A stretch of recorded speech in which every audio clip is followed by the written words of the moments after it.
My fellow analyst told me that if they could keep Astralis within the 6-round region, they had a shot, and shot they did in the second half, but Renegades once again just become another number next to Astralis' successes on Nuke. 29 in a row. We're closing in on 30 here, gentlemen. That's offline. That's a year. I want to make something clear because a lot of people are like, why didn't Renegades ban Nuke? Well, they definitely don't play Overpass. So you heard Kassad say in the interview that they've been working on Nuke and that's why they went for it. The fact is, everyone's going to have a crack at Astralis at some point. They can't maintain that level forever. Someone's eventually going to get the victory. Maybe we'll change that 6 or less to 5 or less. Yeah, maybe that'll be the new number that we'll work with to keep them on the T side. I mean, honestly, at this point, anything or less, if you can't get a single round on the T side, you've got a problem. I mean, that was a double digit, just 10 back-to-back CT rounds from Astralis. But that's not without lack of trying. And Jacob, I want to kind of throw a question to you that I was confused about. Yeah.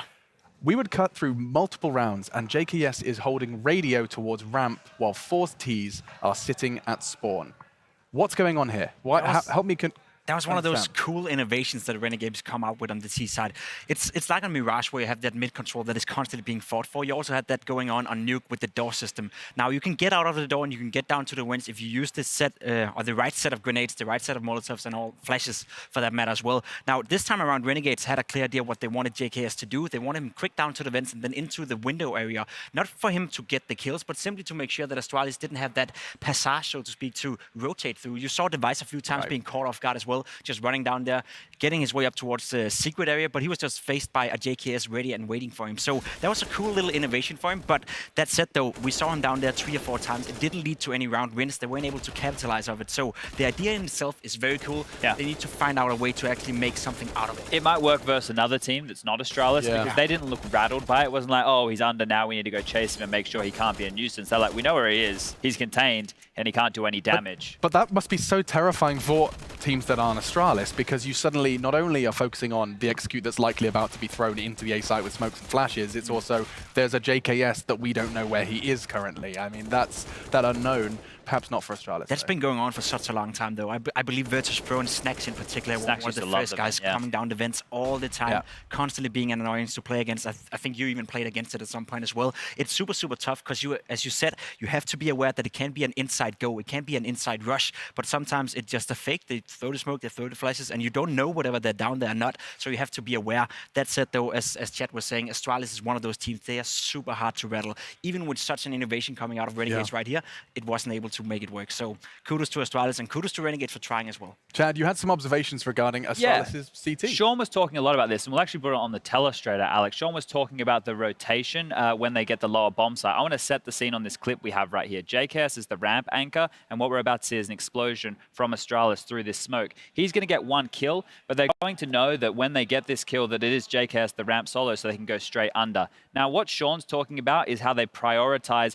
taking that window room. We're going to take a look at how they use the basic utility after this frag goes down. They go straight into the ramp take. You can see here on the radar that they're very quick on taking under, knowing it was JKS who made that kill. And now it's going to open up, and you'll actually see this utility. They're going to throw a lot of nades into the window room. One of the things I want you to focus on is that Molotov, and then it's going to be a smoke towards the door. Now, the reason they do that, we're going to actually take a look at the map of lower right now. The reason that they go for this, right, so we're going to see the Molotov is going to land here on the stairwell. That means when they jump on in, now they just have to worry about securing this. When the Molotov clears, they can take the next jewel. Why is this important? Because now the CTs only have one avenue to rotate through. That's secret or coming down the vent into the gauntlet or from ramp. Now, the main way to get back into the bomb site has just been cut off. They can't actually go through the window. They can't go through the doors. And this little door here has been smoked off so they can get the bomb down with ease. That completely disabilitates the CTs. They're not able to rotate back in and makes it very difficult. And that's why Astralis likes to prioritize that part of the map. And likely a brainchild of 2 men, Zonic and Glaive. And actually one of them took a moment in between this series, and it has been a big series, of course, not forgetting Mirage, to catch their breath with Frankie. Let's go ahead and hear that interview before we jump into our 3rd map. I've just grabbed Glaive, and I'm wondering how you guys got your head back in the game after that first map loss. What happened? Yeah, so we knew we had tried to play Mirage so many times, and we had tried to get a really good start on CT, and we get a lot of rounds, and then we go into the T side. And even though we won the gun round or the pistol round, it just feels like when we don't have the momentum on the T side, it feels really tough for us to play on that side. I can't remember how many times people have done a comeback against us, especially on the T side of Mirage. And with Nuke, you probably knew that it wasn't going to go wrong, right? Because you had your CT round coming up second. Like, I don't know, we feel a bit off today, let's be honest. Device is feeling really ill as well. We have Sonic who is really ill. It's no excuse, but still it just affects like the team spirit, the team chemistry. Even though I think we're playing like, we're not playing that bad, but still we're not like hitting the A level that we should right now. Yeah, hopefully it will get better. Glaive, are you telling me you're contagious? I'm not contagious, but I just really wanna go through today. Then we have 6 days off, I think so, and then maybe people can get fresh again. Well, I still need to work the next few days, so I think I'm going to get you go and do your team talk because I don't want to get ill, but I do want to see some excellent Counter-Strike. So good luck, Glaive. Let's head back to the desk. Yes, that is the plan. There we go. You can see Dupree on your screens as well. Lots to focus on and lots going on behind the scenes for Astralis. Well, that team huddle, it's just going to be spreading Zonic's flu amongst the rest of the team. At least they're keeping it contained to the team. Yeah, jokes aside, though, we do have to focus on something lessons learned, and a bit, albeit quickly. Glaive saying that they're just not feeling up to their usual selves. No, and I think you can see that in the way they play. I think that the star players of the team are not as dominant as usually are, and Renegades are playing well. I mean, they are pressuring them and pushing the right buttons, so to speak. I think Renegades have a great on that new game as well. They were able to put a lot of pressure on towards Astralis. You were thinking to yourself after that 9-6 half, had they won the pistol on that T half, that could have spun out of control for Astralis. So there was definitely moments where you thought to yourself, all right, there's a chance here for Renegades. But that said though, Astralis, even on a C level or B level, is still a force to be reckoned with. So again, coming into Inferno, Renegades have to play the absolute best brand of Counter-Strike. Otherwise, it's going to be a tough one. It really is incredible, just with Device on screen. Glaive reminding us that he's still struggling with his health issues. The fact that he does it again, 50 frags across the series so far. Top of the scoreboard for Astralis. It is just testament to how powerful that man is, not only just with the AWP, but in the server in general. We venture into Inferno now, of course, limited time, but expectations. If Renegades were to do the impossible, Chad, Renegades have already exceeded expectations in my book, right? And we can see that Astralis aren't playing at 100%, and Renegades are playing close to their peak. Oh, if yeah. they can continue that up in this match, that's fantastic. But just quickly, Astralis on land with this roster, 39 wins on Inferno to 10 losses. It's a strong map for them. It's their most played map. It's going to be very difficult for Renegades to be able to rattle them, especially in this environment, especially after they've got Nuke in the back pocket. This just becomes a best of one now, and Renegades have to start on the T side. Impending Astralis victory. And it's up to Renegades to change our mind. Jacob, your final thoughts? Just to back that statistic up Chat was throwing out there, I think Astralis have only lost once the past 3 months, and that was against MIBR, which was at the ECS finals season 6, I believe. So that's a long time ago. Otherwise, they've been clean sweeping it. They won 14 out of 15 Inferno matches. So for Renegades to win this one, they have not only to play the best brand of Counter-Strike we've seen, they have to exceed that and play even better. Has to be the very best Counter-Strike Renegades have ever brought if they want to do what many consider impossible. A best of 3 versus Astralis at the major, no less. It's gone to 3. Renegades Astralis with Sean Gares and Trace. Thank you very much, fellas. Yes, the deciding map being Inferno, and the Renegades have pushed this one to the edge. Now Astralis, being the powerhouse that they are, they're going to have to get in here and set a precedence early on, which certainly they are trying to do that. Starting out on the CT side here in this third map of Inferno.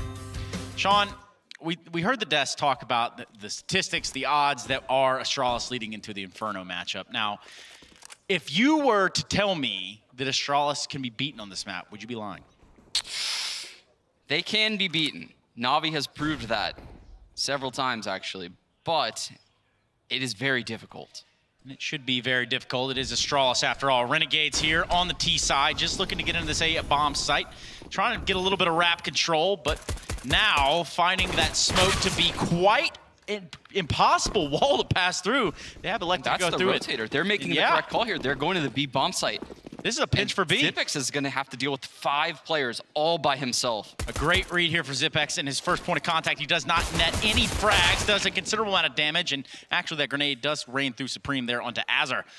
So now these 4 players of the Renegades are going to have to collect that bomb from construction, get it planted, and, well, Device going for the peak there alongside of Dupree, and Device the first victim, Dupree trying his best to be the second. Taking a ton of damage, and the bomb's still not planted until now. 20 seconds left on the clock, completely fine. You're going to see Astralis now back away from this situation entirely. They're going to go ahead and try to get out of there with the armor that they have. And, well, first round going to the Renegades this early on. And I will say, Renegades has had some of the most creative and innovative pistol rounds I have ever seen a team bring to the major. And this is another one. They have people jumping out of halls into lane and then going through an arch smoke into CT spawn. They're just running the gauntlet around the entire map. Astralis completely caught out of position there. And that's not necessarily what you want to start off with if you're Astralis. Mind you, it is a slow start, but nonetheless, the Renegades have prevailed here. Now, Trace, this is by no means a free round when you're playing against Astralis. They will certainly force up here. They'll have smokes across the entire map, and it is going to feel suffocating. Well, it might be as suffocating as some of the weapons we're seeing come out right now, because Magisk has bought up the ump, Dupree with the shotgun. Well, they're going to be trying to keep this round going. Look at the buy here, Sean. And Renegades knows that Astralis is going to have a lot of smokes here, so they're going to have to work up, try to get map control as quick as possible to force these smokes out of Astralis' hands. And right now, the contest of Banana does not exist. Astralis is not going to be there to reply, but Gratisfaction will have used that Molotov there to kind of cordon off the car area. They're going to try to pressure it a little bit, see just how far they could push it against the defense that is Astralis. And well, trying to pistol some stuff back down on him. There's not a whole lot there to show for it. Dupree with the swing of the shotgun is able to take out Jacob before he's traded on by Gratisfaction. And that shotgun kill from Dupree will help monetarily. But in the big picture of the round, it's 4 versus 4. Yeah, that's a win for Renegades right there. Taking out Dupree that early spreads Astralis a little bit thin. You can see they have 3 people around this A bomb site, but if Renegades wraps on A, they're in quite a good position. Ouch. Azur finding device with the ump. And now things have come down into the hands of Magist, Zipnix, and Glaive, and they're going to try to take these fights even though they're outgunned. And this could be deadly. They thought about maybe going through that arch, but instead they're going to go ahead and commit to the full wrap, and the peek there from Zipnix could have been huge. Comes up a little short, and now the numbers game has gotten even more awkward. Azur being that last player to come through the arch is going to spot Glaive, and that bomb is just barely going to escape its way into the B bomb site from CT spawn. Azur trying to wait this one out, see if he can do something here to keep the fight in their favor, but with that bomb planted, Azur knows there's a player lingering around here in CT spawn. Gonna find him, but not the kill. Unfortunately for Azur, Glaive is the better, and with 3 HP, Gratisfaction cannot hold on to this bomb and the bomb site, and will fall in the first round on the board here for Astralis. Mind you, some SMG frags and even a shotgun kill from Dupree. We're gonna have a different money game going to this next game, or round. Goodness, Renegades played that round so well at so many different turns. Glaive, speaking of turning, just a quick 90-degree turn to take out Azza on the flank right there. You got to feel for Renegades. If they would have just kept wrapping on the A bomb site, they obviously had no idea how easy it would have been for them. But alas, here we stand, 1-1, Trace. That is the story as it is told, Sean Gares. 1-1, AK, and M4s alongside of Zipnex's op, Zipex, before all of Denmark tries to find me. Yeah, the boys, no weaponry at all. There's a couple upgraded pistols here, and that's going to be a Deagle and a P250. Gratisfaction with that Deagle. It's going to have to find something from a distance with it. And right now they're setting up in mid to perhaps take that fight, having been pushed off Banana. There is a smoke down there, and it's starting to fade, but this grenade's going to be pretty big, and a lot of damage done onto him as well. I think we're going to see a lot of grenades like that in Banana throughout this match, Trace. Zipix and Glaive are kings of controlling that area, always peeking and prodding down, using their utility to perfection. There is only one king of Banana, and that's not even in play today. So, Glaive trying to swing here in middle, and he would have had quite the present for himself. Instead, he's setting up the bait there for Dupree. The Crossfire is in complete control of this mid corridor, and Glaive is running around playing a different game than the rest of us. Jacob finding a kill with the Deagle, goes for the second. Can't seem to do it. Another round on the board for Astralis. And with that, we can begin to look at the monetary situation that is Renegades. Buy is in order. We're going to see some utility coming out as well. Now, if you're the Renegades, right, Sean? If you're the Renegades, you've got your buy here. This is what you've got to work with. You've got 5 AKs, a little bit of utility. What's the game plan? How do we approach this? Trace, I feel like if I knew that answer, I'd be playing Counter-Strike and winning majors, because Well, what this was I CT thinking? side from Astralis is so hard to stop. They got to feel out this 3-man banana push and likely make plays towards the A bomb site. They threw a counter smoke towards the car, but Device getting an opening kill at the bomb site with only 2 players. That's going to really confuse Renegades this round. Yeah, that's a rough one to swallow, especially as Effects playing real dirty there on the other side of the smoke. Does, in fact, take down Azur, and now we have 3 members of Renegades alive, Gratisfaction, Jacob, and JKS. With a little bit of utility and AKs that they do have, they're going to try to get something going here as best as possible. But Device with the angle and the shot on the Jacob finds another one on the JKS, and should he find the last one on the Gratisfaction, they'll give him the 3-peat. But Dupree instead will be marching through the smoke triumphantly and putting a 3rd round on the board for Astralis. The first gun round of Renegades, we don't see them deal a single point of damage. Device just dominating that middle. I don't even know if a single Renegades player, I guess Jacob technically stepped foot in the bracket area, but not for long before Device put him down. Not much map control taken there out of Renegades. Yeah. And a property battle does ensue, as the Renegades do have a significantly lesser buy, significantly less equipment and weapons to work with here. And, well, Device is going to go ahead and eat Gratisfaction's lunch for what it's worth. He didn't last long in this round. And as to be expected, Magisk with a little bit of a push down here on Banana. They're going to flash him through, and he's going to go all the way in. Start mopping him up one by one. Takes down Liaz. Jacob goes for Azur, gets him as well.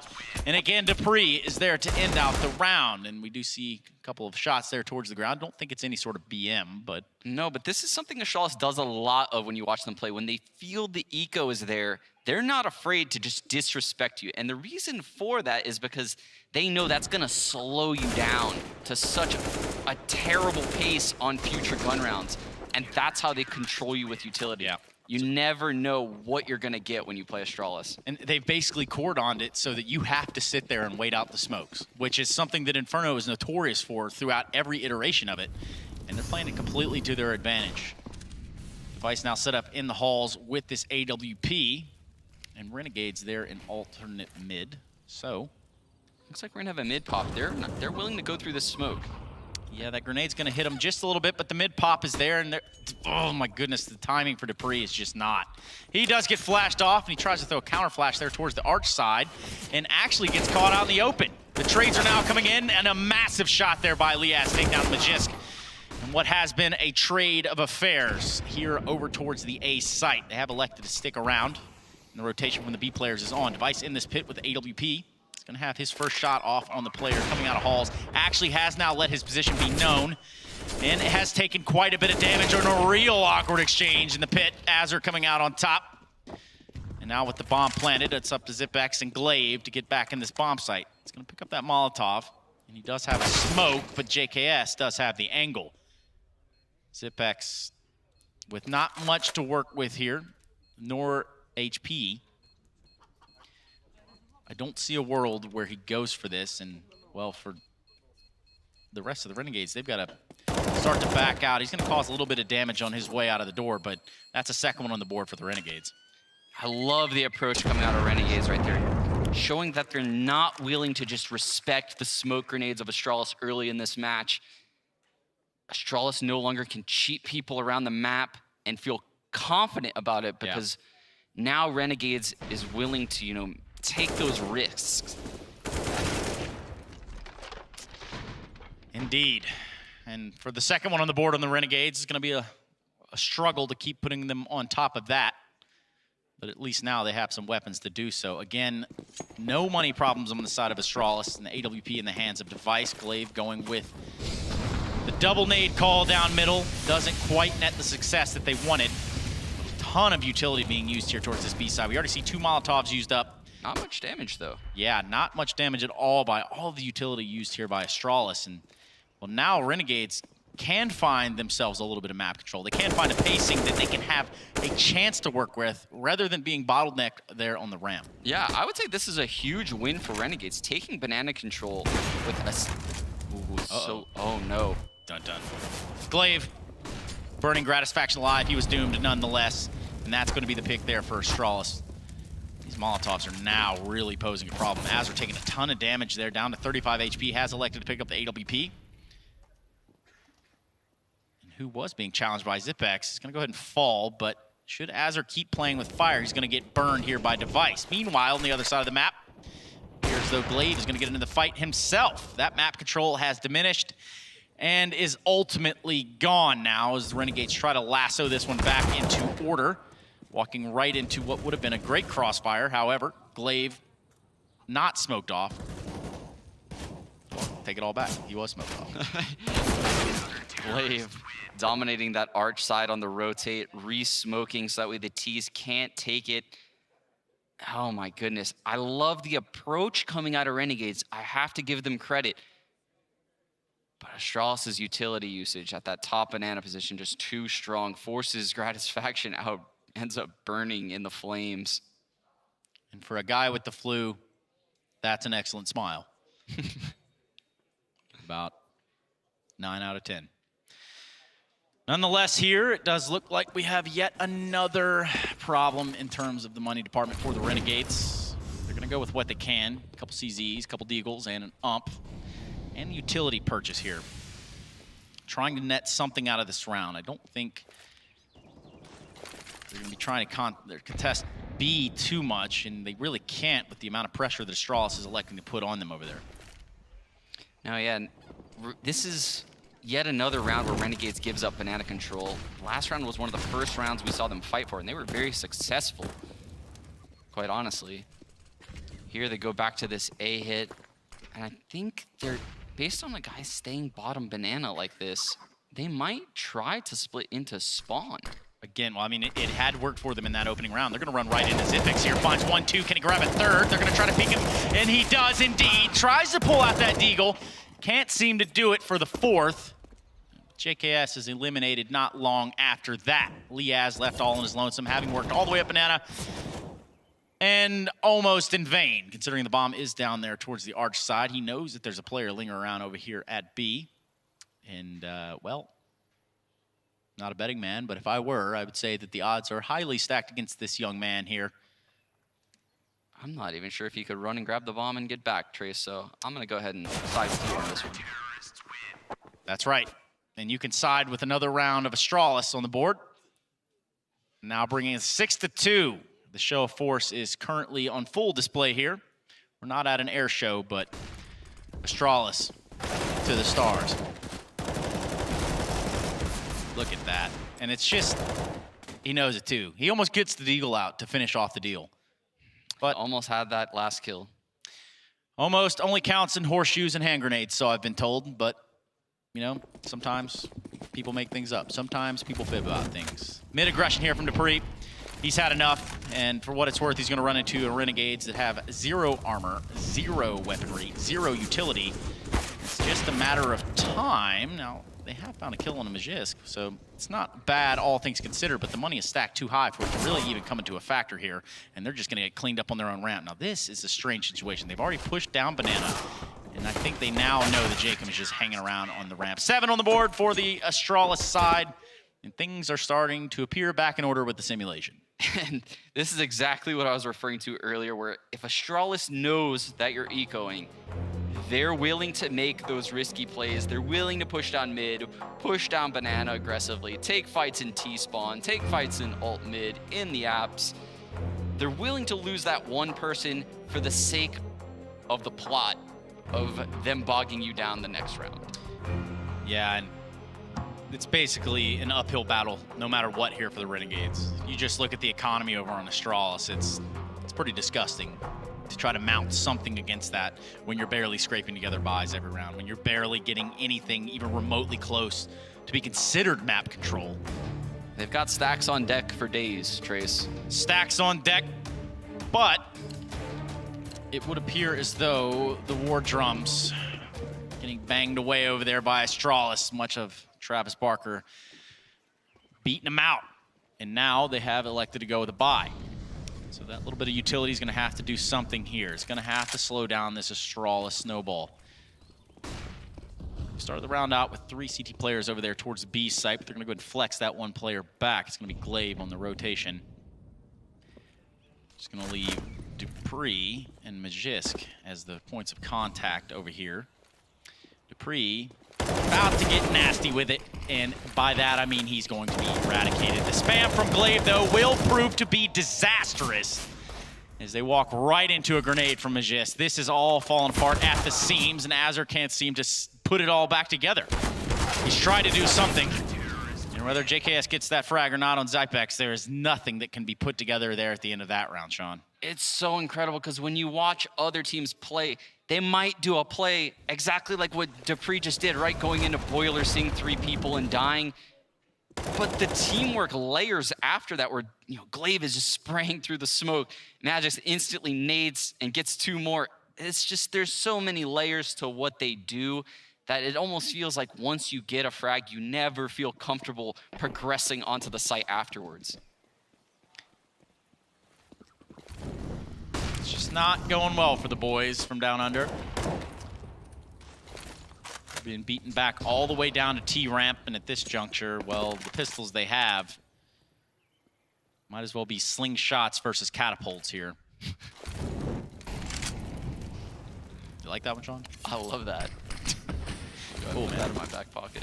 Nice. Make sure you put me on any socials you use that on. Go ahead. Nah. Nah, is exactly what Device has said. He has taken out 1 in this round and put a considerable hurt onto Gratis faction in the meantime. And I'm not really sure what to make of that. Oh, there, that all makes sense now. The crossfire here in middle is proving to be that of a fatal funnel. However, Azur with this little slide out there does take down Zypex. And Glaive all the way down now will have the upper hand. And you've got to get Azur here to make a play. You've got to get him in the round somehow if you're a Renegade. He is on quite a good lurk right now, but Dupree getting tons of information at top mid. That doesn't help. No. JKS falling to Dupree. They're in the halls, and Azur posted up in the library. I don't think that they know he's there. I guess there is a chance that they just saw him, but it doesn't appear as though. I mean, they're not really reacting to it. And again, some smokes come out here late in the round. Astralis really pressuring you to come through here and fight us one-on-one. And in that moment, the one-on-one was not exchanged in their favor. Azur finding one, but does he know this second player's here? He's gonna go for the frag, almost grabs it. Oof. Dupree on 34 HP closes out the round, and this one's slipping away fast and furiously there for Astralis. 9-2 currently. Device and Dupree getting all 5 frags that round. The double Ds looking too big for Renegades to handle. Man.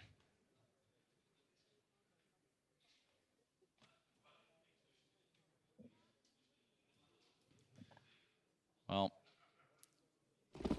if you're feeling the Renegades today, they could use all of your power. They could use all of your energy, because now they're going to have to face Device, who has found himself stuck off in a Molotov here. Now, this is where Astralis playing 3 towards B early in the round will certainly help them out. They have a 5-man presence here from the Renegades. They need to find a way through the smoke, but Glaive finding a kill through it will not help the cause whatsoever. Zypex pushing through as well. They're going to take this fight to Makar, and they're not going to go down without one. Jacob, though, doing something in this round in the favor of Renegades. Again, I really like how Renegades put so much pressure on this banana. But it's so black and white when they opt to take it. It's either all or nothing. Yeah. It's not really a wave thing, but then again, Astralis isn't really giving them the chance to set up for waves. You know, the way they're using their utility, they're pretty much, you either fight us head on, or we're going to make you battle out for the entirety of the round. Which now, it looks like the Renegades are probably going to walk into that op of Device should they elect to go this direction. However, Azur and JKS going to go ahead and flex back. Playing around in the apartments. Going to try to make some presence on the other side of the map. They do have the defensive Astralis split between the 2 sites. It looks like these players going back towards middle might just be trying to draw a rotate. I can't really see much of a reason otherwise. So they're trying to grab Glaive to come back towards the arch. and then end up hitting the B site, but it's just not working. It's not working at all, and I'm pretty sure Astralis knows it. They've got their spidey senses tingling, and with the timer ticking down, there's only one place they could be, right here on the B site. The frags are being exchanged, but the time is also dwindling. They would have to have gotten the bomb plant now, and unless they start eradicating these enemies, nothing will be happening there, and they just drug the clock out too long, Sean. Yeah, they had Astralis right where they want them. They had them 2A, 2B setup. It's probably the worst spot to be in, actually, as CTs. Either site would have been fine for Renegades to hit right there, but they just didn't leave enough time on the clock. Yeah. They are going to go ahead and buy up what they can here as Astralis round up into double digits, 10-2 now. So we get into the 13th round of the first half of, yes, a best of 3 that Renegades have won a map on against Astralis. I think Chad said on the desk, and I think he's certainly right, they've exceeded all expectations to this point. The Renegades definitely making a stand here in Katowice. And we cannot write them off on this map. The first map they won, they were down 12-3. That's right. Bounce back, and that was Mirage. If you're in Inferno, the storylines could play out similarly, so make sure you don't go anywhere. Renegades trying to go somewhere, though. They're going to try to go towards this A site. This peek by device will prove to be just fatal for that of JKS, and another one for him. He's going to take Liaz down as well. Gratisfaction by himself. 1 minute left. Does have the AWP and bomb, but against 4 members of Astralis, well, with all the wishes in the world. The no-scopes, though, didn't account for those. Did take down device. Very well done. But again, not really much that he can hope to put into action here. No, he finds himself in a very tough position. Won't even be able to take that AWP into the next round. Yeah. They punish him there in the boiler room. Astralis reigning supreme thus far, 11-2. If you're Renegades right now, you don't even know don't have an what the answer. play is. Yeah, you don't know what the play is. You've tried jumping through the mid smoke. You've tried going banana. I guess the one thing they haven't really tried is a Halls pop, but Matt just does such a good job of using his utility that you don't even feel like it's an option. Well, that supporting element coming up mid, I mean, they're being beat down onto the ramp from B, and peeking middle is most likely out of the cards, right? So either way, this round not having desirable weaponry. In fact, 3 Deagles and 2 CZs, but with this utility, perhaps they have something in mind. Perhaps there is a longer-term play here as to what they can put together and string together going into this round. They do have 3 smoke grenades. And he can do a lot of different things with those. They can do a B execute. They could smoke the back wall of A site along with hit smokes. Looks like they're opting to take banana right now. Device, more of the same from him. Yeah, running into that op is not going to really help, to say the very least. Gratisfaction out of the round now, and the 4 remaining Renegades have a very, very, very big fence in front of them to try to hop over. On the other side, Mr. Feeney. And that would be Glaive here.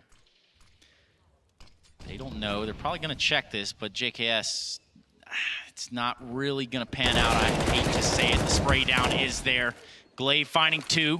Looking to find the other 2. And in a weird way, there's a kill from midair. Deagle shot by Jacob. Also a 1D. So don't hang your hats just yet.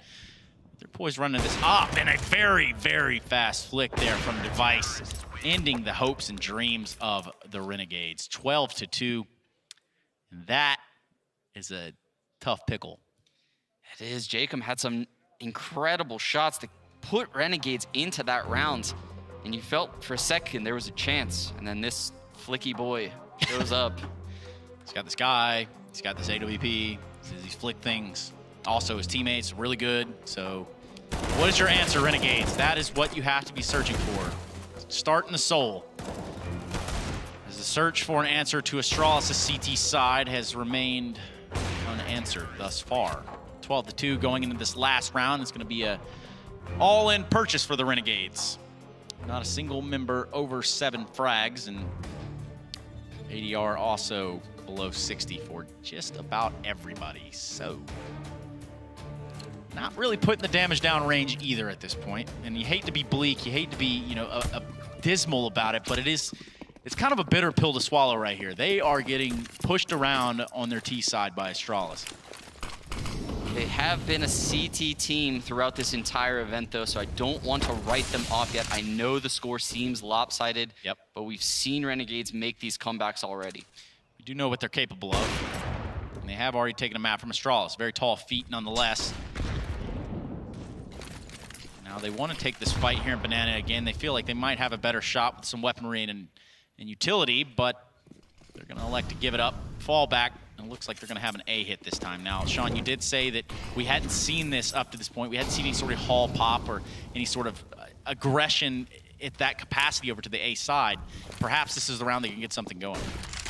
Fortunately, though, Astralis is reading this so well because they have banana control. And if you look, there's 2 people on that arch side, 2 people holding the opposite side.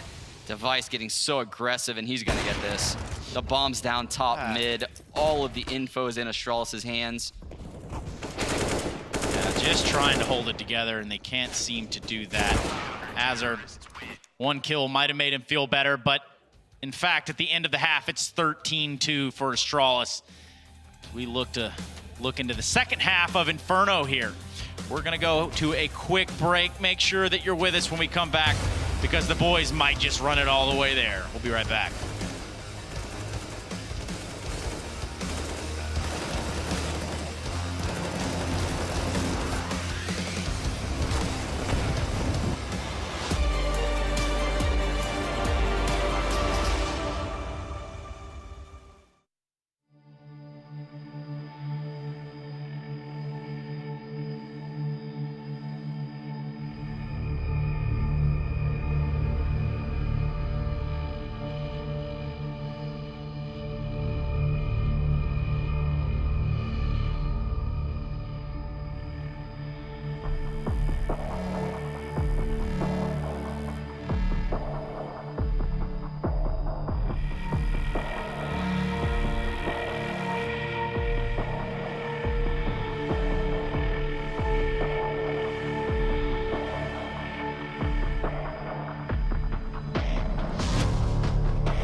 Well, it's 4 degrees Celsius here, or 40 Fahrenheit if you happen to be the American type, but for the Renegades, it's much chillier than that. As they look into the second half, 13-2 is quite the story and quite the scoreline to bounce back, nonetheless, against Astralis, the powerhouse that they are. And it's all going to come down to this pistol round, I fear. My name is Trey Senasaranthus. I'm here with Sean Gares, and this has already been an up and down battle. We've seen this one go all 3 maps. We saw Renegades come back from that 12-3 deficit on Mirage to open the series. They're gonna have to do better here. You're gonna have to start it with this pistol round, and that's not gonna help. Gratisfaction taking 90 damage there, and he's gonna have to fall off. He doesn't want to be out of the round this early on. Astralis is going with the, or I'm sorry, Renegades is going with the blind stack into the B bomb site. No info. Yes, they are, and maybe this will pan out. They do have 3 members of Astralis pushing their way up right now, making a ton of noise. Perhaps as they start to fade away quietly, this could be all part of the plan. The master plan, that is, to transition back and traverse back to that mid area and walk right up on the A site.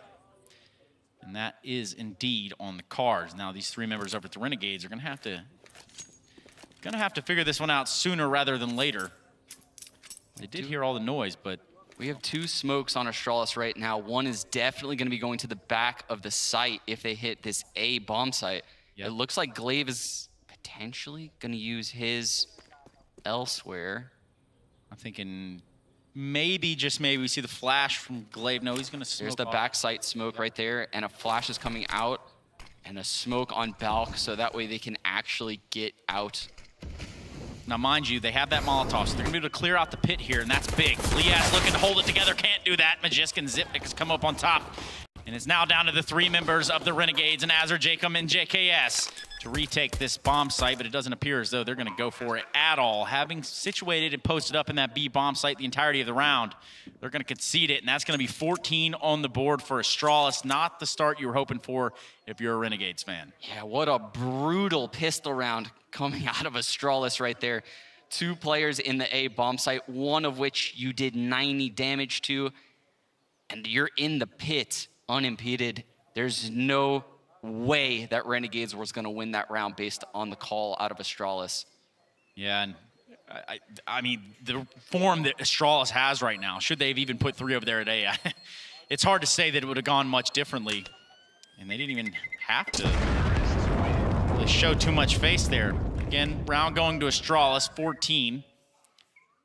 16 being that magical number, and 2 on the side of the Renegades. If you're just joining us, well, you're a little late to the party, but again, it is very important that we note that the Renegades have bounced back already in this series once, Sean. They have, and they're extremely dangerous on these second rounds. We saw them actually defeat ENCE in several of these throughout the multiple times they've played them at this major. And they obviously are going to have to force up here. They're gonna be tons of smokes across the map. I'm really interested to see how Astralis deals with this, because this is the same type of Counter-Strike that they play on the CT side.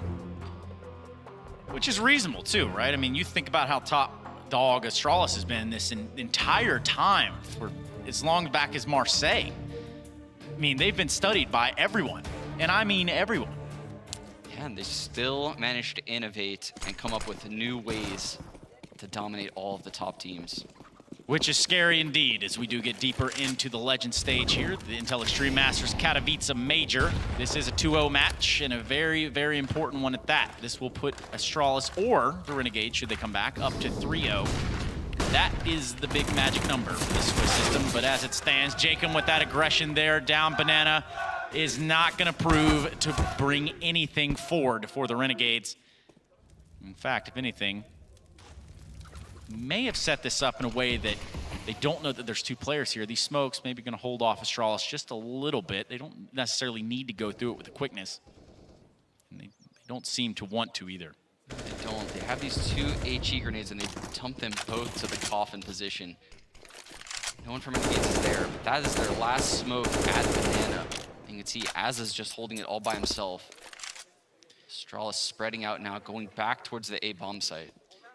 There's going to have to be some huge individual plays here from the side of Renegades.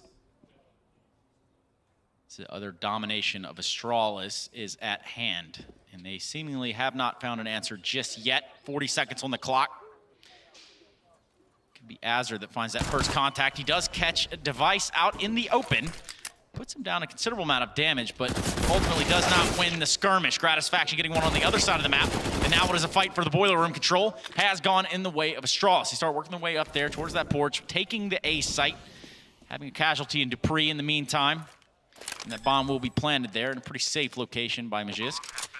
Now, important to note here, Sean, the 2 AKs, as well as the Galil over on Astralis, you have to mention the fact that they are low.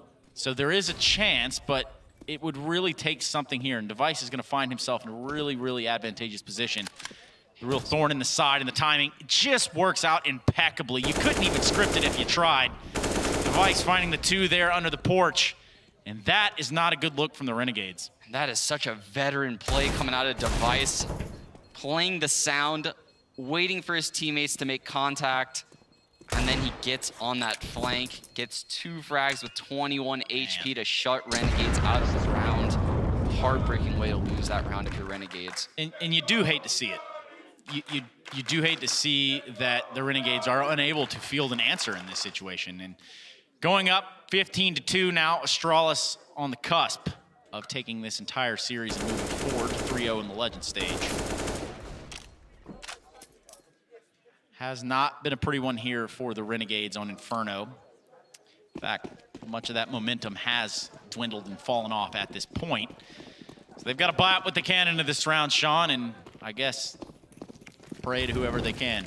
Yeah, Astralis rattling off 11 straight rounds at this point. Yikes. It's not looking good if you're Renegades. No, it's not. Not to mention the fact that the 5 AKs here on Astralis, they pretty much dictate how they want to approach this. They can pretty much do whatever it is that they would like to do. And at least Liaz has something to say about that, but Dupree has even bigger words to exchange, finding the 2 kills there on Liaz and Gratisfaction. Now, as they're kind of postured over here towards the B side, they don't have the bomb, but they do have all the frags necessary. Jacob and JKS, the only thing standing between Astralis and a map victory. Jacob with the shotgun frag. Does bring him down to 22 HP. And the bomb is going to be working its way up to A now. They're going to have to leave a play over here at B. They don't really have a choice. But Dupree is in the pit. The bomb is coming up mid. They knew that both players would be at B once the Mag 7 comes through the smoke. I do not see a way that Renegades can retake this bomb site, but they have to try, Trace. So you're telling me that there's a chance, but ultimately the House of Cards has fallen. And it's all gonna fall down to this. JKS and Jacob have to go for the retake here. There is no letting off the gas. This is in fact match point, and Jacob's not gonna last long in the fight himself. Going to the frag, JKS finding one, not enough. And Astralis have done it here, 3-0. Through the Legend stage, as predicted, as put on through the simulation. And what was a scare in the first map, well, that has transitioned to a very, very successful third. Incredible showing by Renegades, though. Honestly, you can't take anything away from them. They even showed up on Nuke. This last map, though, just they looked so deflated after that Nuke loss. Yeah, it really did fall apart for them there. And of course, Chad said it best, and I'm sure they will continue to say over there at the analyst desk, no reason to hold your head if you're a Renegades fan or a Renegade itself. Let's go ahead and kick it over to those guys at the desk. Take it away, Alex. Would be my pleasure. Thank you very much. That's Stunner and Sean Gaines who brought you the action there in the commentary booth. Now we reflect. Astralis, they get what they desired. Glaive gave us the pleasure of a mid-series interview with Frankie, and actually we learned that his main goal, not only picking up the 3-0 to the next stage, but also doing it in the 3-0 fashion, enables him to have another 6 days, he said 6 days, to prepare and to get everyone back into that mindset coming into champion stage. It also means a lot coming into the next stage of the major, feeling comfortable and feeling confident. And I think Astralis, despite losing a map here to Renegades, I think they can be okay with the performance. You can be cruel and you can say that had Astralis won a pistol round on Mirage, they probably would have won that map and we wouldn't have been standing here watching a 2-0 or 2-run series. We would have watched a 2-0 quite convincingly. So despite Renegades putting on a great show and a great performance, I think Astralis as well can be okay with the result. I think what the biggest lesson from Renegades' perspective is that they did manage to forge a huge comeback against a team like Astralis who don't give up comebacks easily, then fall to overtime and overcome overtime. That's the lesson we learned about Renegades and what has been a fantastic major from them. Magisk, though, is standing by on the stage. We're going to go ahead and hear from him before we go any further. Magisk, you've just got through to champions, but you don't strike me as a happy man. What's going on? Yeah, it was a close game, so I was just... I don't know, we are kind of tired because everyone is kind of feeling a bit sick right now, and so for us it's kind of survival right now, and we're just happy we made it 3-0 and we can focus on getting better, and yeah. What did you think of Renegades' performance? I think they're playing really good CS, and they're definitely a team to look out for. We actually practiced against them before this major, and we were kind of surprised with how good they were. And they've been proving their worth this tournament as well, and I'm pretty sure they're gonna make it through to top 8 as well. Well, let's talk about the top 8 then. You are the defending major champions. Do you think you're going to be successful in defending that title? I mean, that's why we're here, right? I mean, we are playing good season in moments, and there's definitely room for improvements right now, and we're not playing perfectly, but we're still confident in our own game, and if we play the best CS that we know we can, I'm pretty sure we have a good chance, but obviously there's many good teams right now, and everyone is trying to take us down, and yeah. Well, we'll see if anyone can do that. I think I need to let you go and snuggle with the boys under a duvet, Major. So we'll let you go and celebrate, and we're going to head back to the desk to break that last game down. Would be my pleasure. Interesting stuff from Magis. Not only the fact that they practiced against them, I guess that explains the "don't sleep on Renegades" tweets from Glaive. But speaking of Glaive, actually, that's where the conversation has to go. Incredible impact, Jacob, that you wanted to talk about. Yeah, it's just Glaive's impact in general as an in-game leader. I'm really not surprised, but I'm really admired by the fact that he's always able to have an impact. You often look to teams like Na'Vi, for an example, or ENCE for that matter, who have in-game leaders who are definitely great at their job, but they don't have the same impact as a player, especially on a map like Inferno. I took the liberty to check out some stats, and the fact that Glaive is not only the best fragger the past 3 months for Astralis on Inferno, he's also the guy setting up the flash kills for all the other guys, averaging the most flash assists, averaging the most opponents flashed per second, and averaging pretty much all those statistics by a big margin of lead. So Glaive is so impactful, especially when it comes to Inferno. And given the fact that he's an in-game leader as well, there's a big contrast when you compare him to a Zeus from Na'Vi, for an example. Sure. I mean, he's certainly using his utility to the absolute maximum. We didn't doubt that, though. We've seen Astralis' Inferno utility damage. Now, actually, speaking of Inferno, of course, that was the third map. Chad, you have got it up on the telestrator, and I assume that means something. Well, yeah, Renegades on their T side. So I'm just going to head over here, Alex. Now, on their T side, they were having an approach. I just want to point out, first of all, what the guys from Astralis like to do. They do the 3 guys over towards B early to shut down Banana. You can see the utility that I put up on the screen here. Renegades, what they were doing was going for a mid pounce, but if they were a little bit quicker, what they actually could do is use the pop flash up through the mid smoke, and then try and isolate the 2 defenders on this A bomb site of Dupree or Magix or whatever setup that they're running, and then try and swarm them. The issue can be, because they were taking maybe an extra 10 to 15 seconds to do it than what they probably should have, the rotation had already come on in from the CTs, and a lot of the time there were already 4 players over towards this A bomb site, and they were just getting shot on down. I like the approach, maybe just a little bit quicker next time. So that's default then. Is that truly how Astralis start their CT sides? A lot of the rounds, okay. Yeah. So you're suggesting that perhaps if you were going to, I mean, it does risk. require it confidence. Is a huge risk, right? Pushing through smokes is not known to be a strategic maneuver. But it's one of those risks that if you're successful with it, you're forcing Astralis to stay away from the game plan. You have to force Astralis to play 3 guys towards that bomb site instead of 3 guys towards the A bomb site. Right. So in that regard, you can sort of mess with the rotations. And we often find ourselves talking about how do you mess with a team's rotation? Well, that is by doing stuff like that and actually be successful with it. That said, though, you have Dupree over on that bomb site. He's always molotoving down middle. He's always making sure that it's super tough to take that control. One last point, sorry, Alex, about Astralis making it through so cleanly. It means they didn't have to show a lot of their map pool. It didn't have to show a lot of their pocket strategies, because now they go through to the bracket stage, and when they go up against the bigger opponents, the Liquids of the world, the Na'Vis, the people who they consider teams who can take maps and take series off them, they can pull out all the stops. That's it, though, Mirage. That was my thing. I was going to say clever, Jacob. Damn it. All right, on that bombshell, we're going to take a break. But yes, one warning sign, one flag so far for Astralis. Keep your eyes on their Mirage. Renegades picked up a huge win on it. And we have one more series, and it's a juicy one to end the day. We're going to be bringing you Na'Vi versus Team Liquid. Who's going to end this flawlessly? We'll find out as the day concludes with Trace and Sponge after the break.